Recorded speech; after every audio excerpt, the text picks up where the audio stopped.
Hi and welcome. We're going to take a look at Sérénade sur, the 10th of Jacques Ibert's Petite suite en 15 images, published in 1944, written the year before, I believe.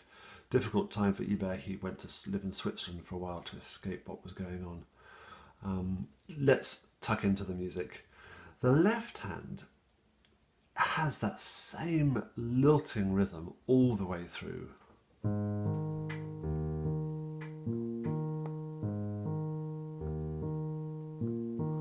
Absolutely constant right to the very last bar. A lot of the fingering is marked in the score, and I wouldn't contest much or any of it. We need to pay attention at bar 12, don't we, to hold on to that E flat at the bottom.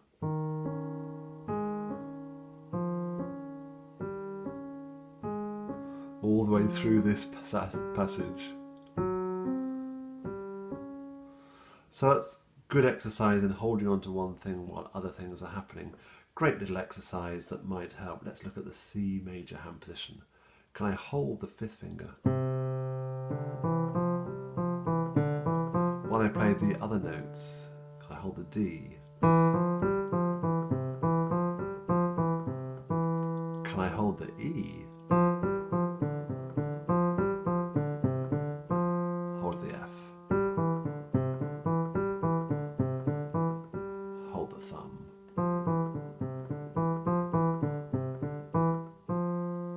And you could work your way down as well.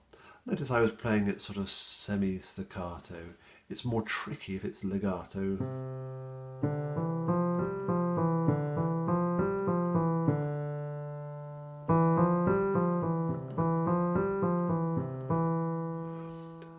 And it's slightly easier if it is really staccato.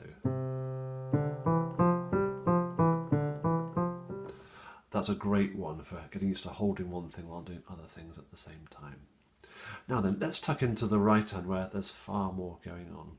I'm going to play it through in its entirety, I think. Just nice and slowly, little dabs of pedal here and there, but basically we're going to work out fingering and what's going on.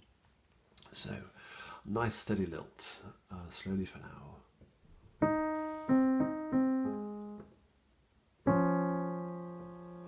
Now then, playing sixths is tricky, and getting them absolutely together. This may be a good time to work on your chromatic scale in minor sixths. Let me quickly talk you through this. It's a great exercise. We're going to play the bottom note with the second finger on the black notes, and the thumb will hop when we get to adjacent white notes. The top note is going to be played with fourth finger on the black keys, and we're going to hop the fifth finger when we get to adjacent white notes. Put together,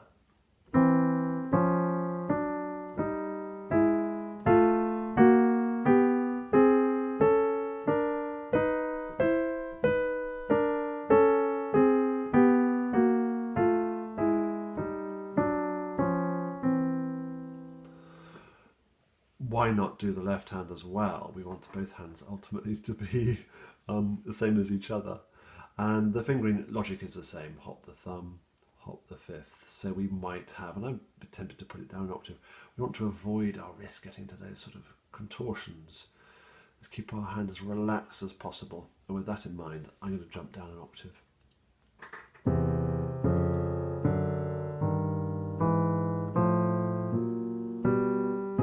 Some quite big stretches going on here. This one is, that one.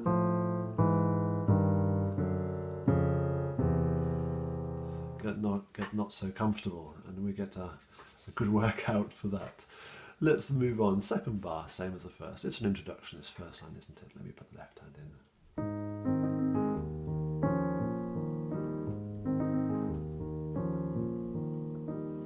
And we're hearing lapping of water against a boat. Very much that little, it's the water hitting the boat and then some ripples out. Or am I just being too romantic? I don't know. And then from bar 3, we have a tune. Il canto sostenuto. So let's, first of all, let's just play the tune. 1, 2, 3.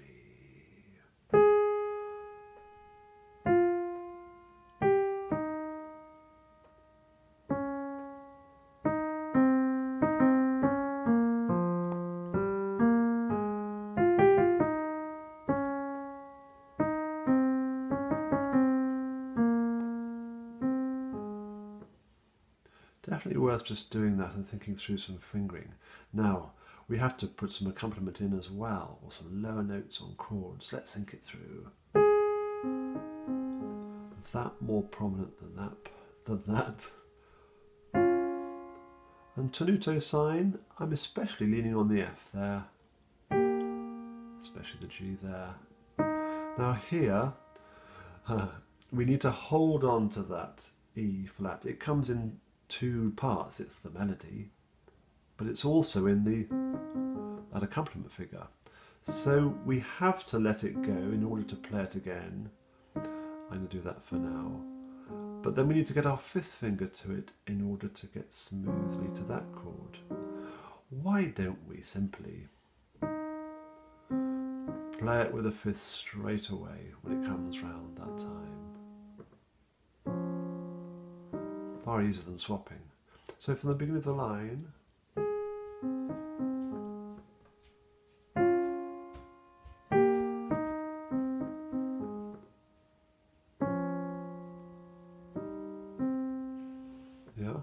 and when we play that section, take care to only hold on to the E flat, not the other notes. That said, we will be using the pedal a little bit, so don't lose too much sleep over it. Let's keep going.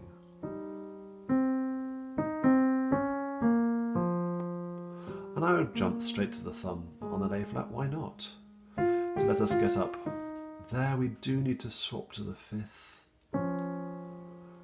So many of these parallel six movements out there. Do need to swap to the fifth.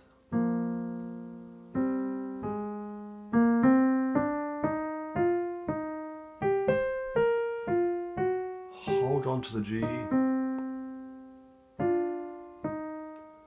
I think I tended to land initially on the second and do a quick swap, but I don't need to. I can go straight to the thumb. Let's move on. Swap to the fifth. Yeah, the thumb's got to do a bit of jumping up there. Swap to the fifth.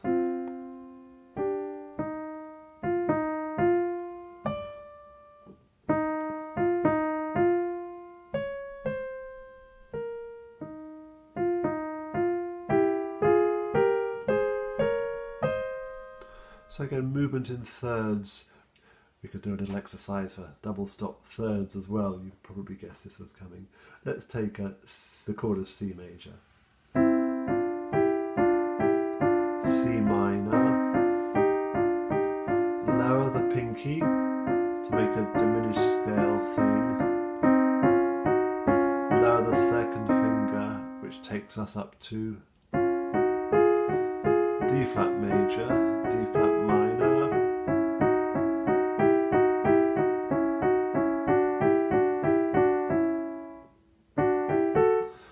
a few of those needn't go through, well, ideally go through all 12, yes, but just a few keys of that chromatically will get you in some nice juicy positions. Again, left hand as well, if you're in the mood. Let's move on, bar 13, I think we've got to.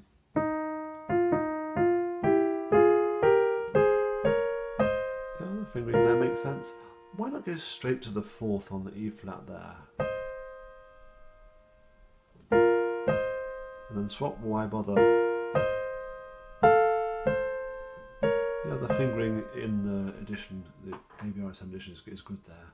And then these lovely descending chromatic-y lines, isn't it? And this one starts with the third finger. Notice each line starts with a black key, that might help. B flat, A flat, G flat. Third or second there to get back up again. Perfect cadence to A flat major, and then very quiet.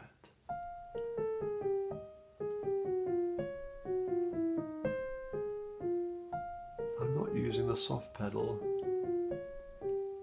although it might be a good occasion to do so.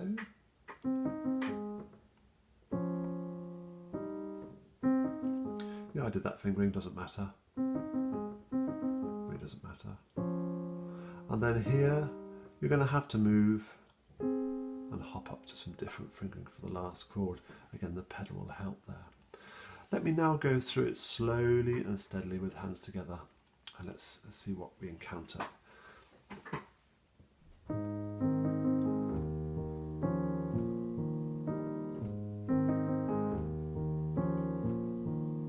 And I'm pedaling at the moment once per dotted crotchet beat, on the beat.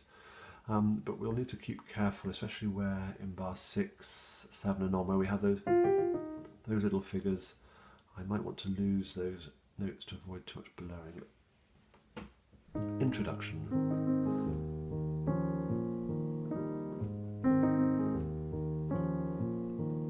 Melody. Melody still. Straight to 5th finger here.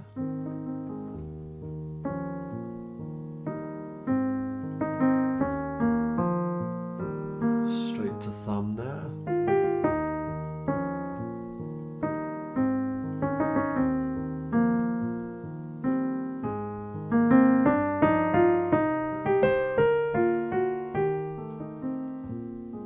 Enjoy the harmony there as we move up. We're moving up a 5th, aren't we, from bar compared to bar 6.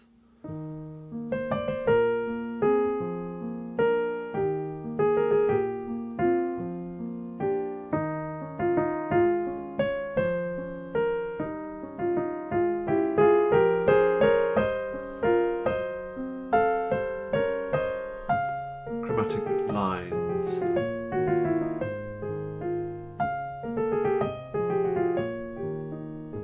Very soft and delicate. I'm not using the soft pedal.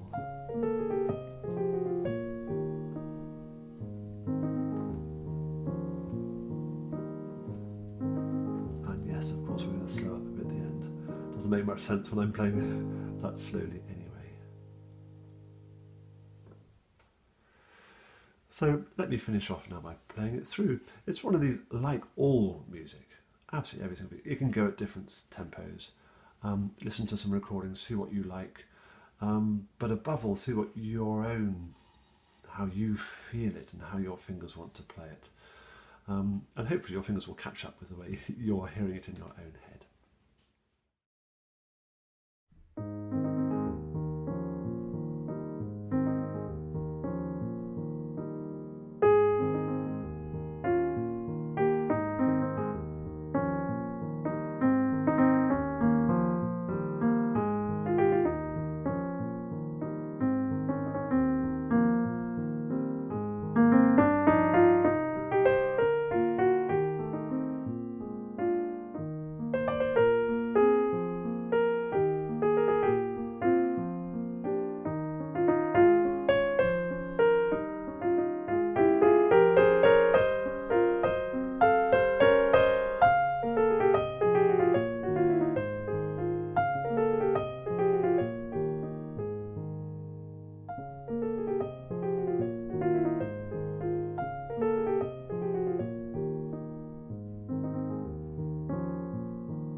So that might be one way of playing it. It's a really pretty piece, isn't it? And this, as I mentioned, written in the 1940s, Ibert's other collection of 10 pieces from 1922's Histoire. That is some really real gems in there. I hope that's been helpful. Good luck with your practice, especially at this difficult time. And bye-bye for now. Can we just take a moment away from the music to look at a chord progression? And Ibert uses it from bar 15, and it's based on this descending movement. We're going to move from chord 4 down to chord 1. 4, chord 1 in inversion, chord 5 in inversion, chord 1. Let's hear it again.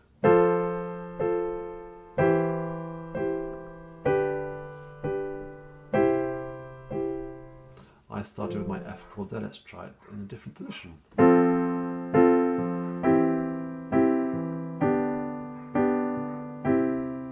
could try it so that I'm not doubling up any notes. Let's lose the F.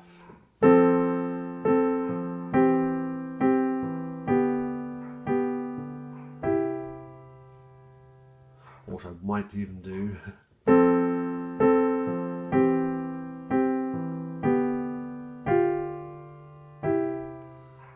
put the 7th in on the dominant chord. And